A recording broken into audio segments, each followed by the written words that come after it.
Hello, hello! Hello, Ibed! Mayroon na naman tayo nakita isang pirasong idol. Nasa tabi-tabi lang mga idol ng sapa-sapa. Excuse me po. Wala na naman si Lolo Sudan.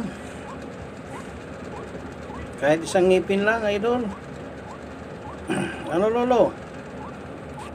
Ay, Lolo, naantok lagi eh. Sama-sama pa eh, hindi naman nagbabantay. Pasensya na po. Napuyat ako kagabi gabantay aking manok. Nukubos ng mga halo. Ayun lang. Napuyat si Lolo. Kababantay ng halo. Kawawa naman si Lolo. Mag-alaga ng manok, inuubos ng halo. Masarap pa naman Lolong Sinbo yan kay native na manok. Masarap pa po. Tanglad lang luya, okay na. Oo nga eh. Tapos inuubos ng ano.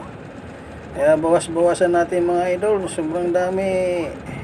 Pati yung alagang manok. Minangat-ngat na.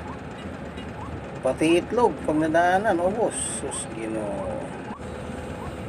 Kaya mahirap mag-alaga ng manok dito sa bundok. Inuubos ng mga manunulay na itong mga halo. Tawagin ay bayawak sa Tagalog.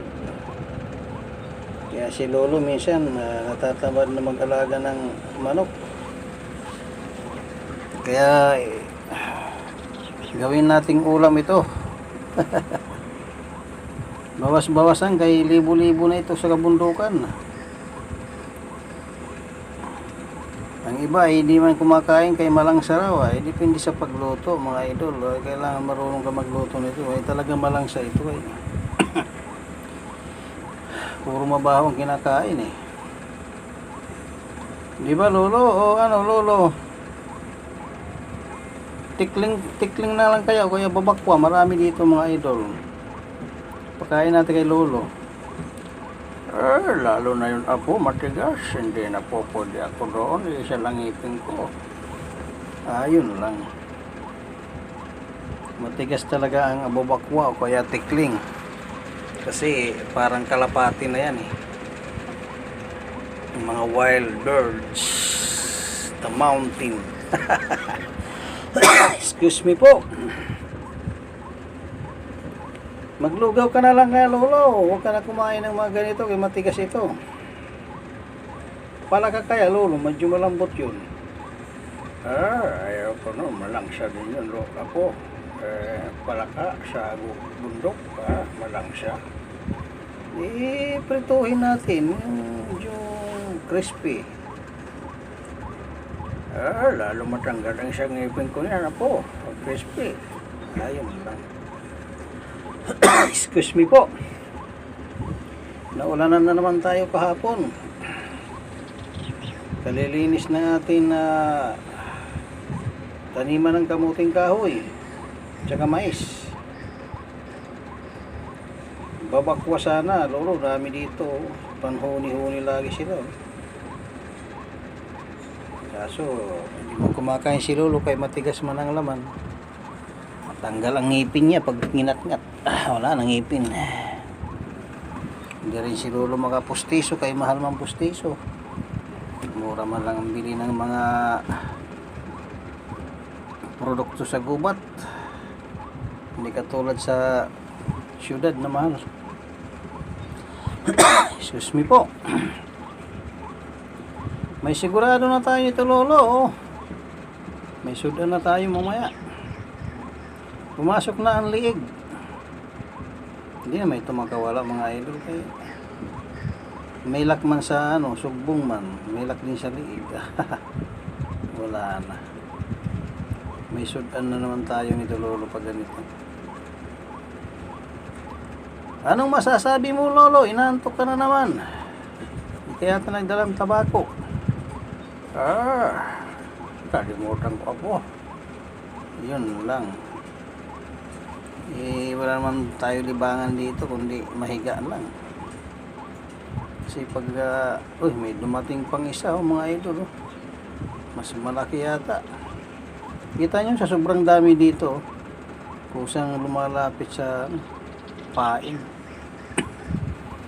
Kaya pabawas-bawasan natin pa isa-isa kay pati yung bahay natin inaakyat na, inuubos yung manok.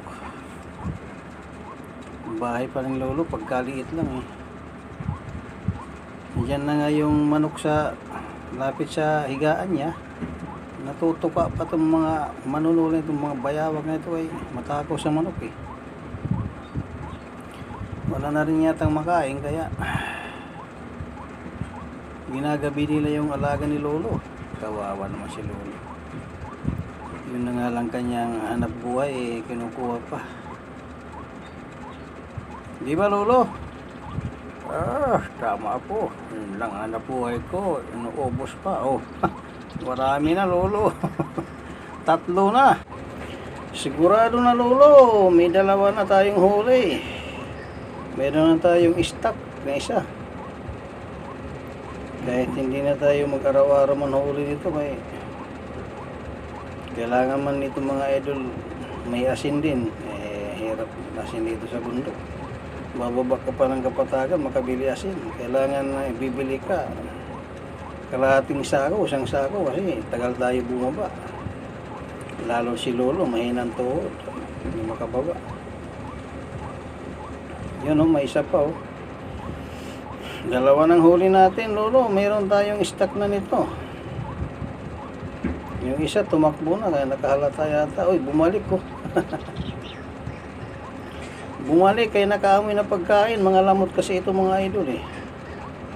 Masyadong takaw ito sa nalangaw-langaw na. Lagyan mo na ng hasang ng dalag dyan. Hito. Kaya isaw ng manok. Ang isaw ng manok hindi naman kinakain dito sa bundok. Pinapakain lang sa bayawak. Ay sigurado na ito mga idol. Meron na meron na tayong huli 2. Pwede na ito lolo. Ano pang hinihintay natin? Pwede na natin itong pang ulam 2 na yan Ikaw kaya lolong kumuha? Ayaw pa po, baka makagat pa ko niyan. Mahina na tuhod. Kailangan yan, malakas tuhod. Oo nga, Meron na tayong 2 mga idol. Sigurado na ito. Di na ito makawala. Meron na tayong mga idol pang sudan sa hapagan. Kay binawas-bawasan natin ito. Sobrang dami nito eh. Dumadayo na sa mga bahay-bahay. Inuubos yung mga pugaran ba. Pati sisiw kaya itlog kinakain manunulay na ito. Wala itong patawad basta pagdating sa manok kahit sisiw itlog kinakain. Kaya bawas-bawasan natin ito para hindi masyadong perisyo sa atin na manukan. Hanggang dito na lang po. Baka makawala pa. Maraming salamat sa inyong panonood. Paki-support naman sa ating channel para si lolo may pambiling bigas. Ang inyong like at pag-share sa ating video ay isang malaking tulong na para kay lolo. At lalong-lalo na kung isusubscribe nyo para pasahurin tayo ni lolo. Kahit ng pambili ng asin mga idol, okay na. Masaya na si lolo niyan. Lalo na kung may pambili ng tabako. Saan man kayo naroon, lagi mag-ingat. God bless. Bye-bye.